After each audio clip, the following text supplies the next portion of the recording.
భీంసరి గ్రామంలో BRS party నాయకుల ఫ్లెక్సీలకు పాలాభిషేకం.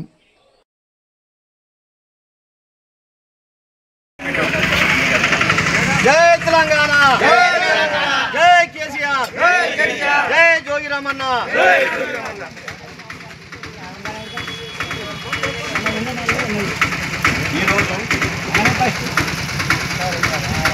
రైతులకు సోయాబీన్ పత్తి పంటల గురించి మన 18 తారీఖు నాడు కేటీఆర్ గారు వచ్చి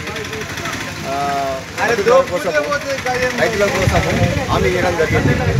కుంటాలకు సోయాబీన్ 10 కుంటాలు, పత్తి 12 కుంటాలు తీసుకోవడం కోసం నేను ప్రయత్నం చేస్తాను, ధర్నాలు చేస్తాను. ఏమైనా చేస్తారని మీరు ఎలాంటి నిర్ణయాలు తీసుకోకూడదు, హత్యలకు పాల్పడకూడదు.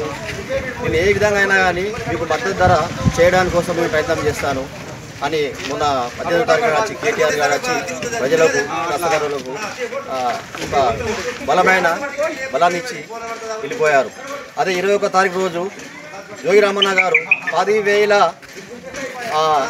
కష్టకారులతోని, అదే 150 ఊళ్ళ గ్రామాలతోని, ప్రజలతోని 10,000 మందితోని బోరాజ్ రిలయన్స్ పెట్రోల్ పంపు దగ్గర రోడ్డు దిగ్బంధన చేయడం జరిగింది. దాని ప్రకారము వెంటనే ప్రభుత్వం స్పందించి కుంటాలు పత్తికి ఎకరానికి 12 కుంటలు తీసుకోవడం జరుగుతుంది. సోయాబీను అలాగే మద్దతు ధరతోని ఎకరానికి 10 కుంటలు తీసుకోవడం జరుగుతుంది.